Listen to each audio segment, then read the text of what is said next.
47. Qui est pour? Qui est contre? Il est adopté. Nous en arrivons à des amendements articles additionnels après l'article 47. L'amendement 845. Il est défendu. Monsieur Dufrègne, vous avez la parole. Oui, Monsieur le Président. La Conférence nationale sur les retraites agricoles du 30 novembre 2016 a relevé une nouvelle fois le besoin de nouvelles recettes au service du régime de retraite des non-salariés agricoles. Les seules marges de manœuvre dégagées par la baisse du nombre de retraités agricoles et l'appel à la solidarité nationale afin d'améliorer le niveau des pensions servies ne permettent pas d'assurer l'avenir du financement de ce régime au niveau actuel. Le régime agricole présentait ainsi en 2015 un déficit de 400 millions d'euros, 1% de son budget, qui est principalement imputable à la branche retraite du régime des non-salariés agricoles, obligeant la Caisse centrale de la MSA à recourir à l'emprunt. L'État avait donc décidé du lancement d'une mission de réflexion structurelle sur l'avenir des retraites agricoles et, si besoin, sur le financement à court terme du régime, dont les conclusions devaient être délivrées en avril 2017.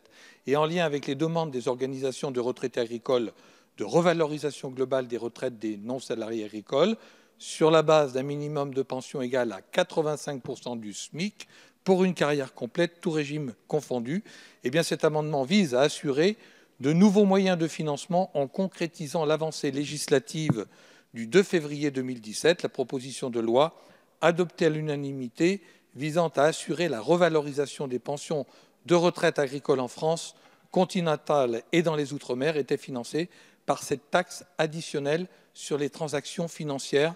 Il s'agit d'une mesure de solidarité indispensable permettant d'assurer de nouvelles ressources à destination de la Caisse centrale de la MSA et de concrétiser l'engagement d'un montant de pension égal à 85% du SMIC pour une carrière complète. C'était une mesure qui avait été adoptée à l'unanimité de l'Assemblée au printemps dernier. Merci, monsieur le député. Quel est l'avis de la commission, monsieur le rapporteur général, sur cet amendement 845 ? Bien, écoutez, Monsieur le Président, nous avons déjà rejeté en première partie du PLF des amendements qui visaient à relever le taux de la TTF à 0,4. Il y a quand même quelque chose qui est un peu orthogonal avec la visée originelle de la TTF, c'est que la TTF est quand même destinée à financer l'aide publique au développement. Pour ces raisons, ce serait un avis défavorable. Merci, monsieur le rapporteur. Quel est l'avis du gouvernement, monsieur le ministre ?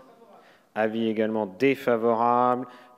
Monsieur Dufrègne, vous souhaitez répondre à la commission, au gouvernement ? Vous avez la parole. Oui, j'entends bien l'avis défavorable, mais ça ne règle rien. C'est-à-dire que puisque le produit de la TTF est censé être orienté vers le développement, ce que je ne conteste absolument pas d'ailleurs, et je suis favorable même à un relèvement de cette TTF pour améliorer les ressources et permettre un développement plus important, plus cohérent, eh bien, où va-t-on trouver les moyens pour relever le niveau de retraite des non-salariés agricoles pour une carrière complète à hauteur de 85% du SMIC ? C'est une question qu'on ne peut pas évacuer comme ça d'un revers de manche et pour laquelle il faut trouver une solution. Merci, monsieur le député. Je mets donc aux voix cet amendement 845 qui a fait l'objet d'un avis défavorable de la commission et du gouvernement. Qui est pour ? Qui est contre ? Il n'est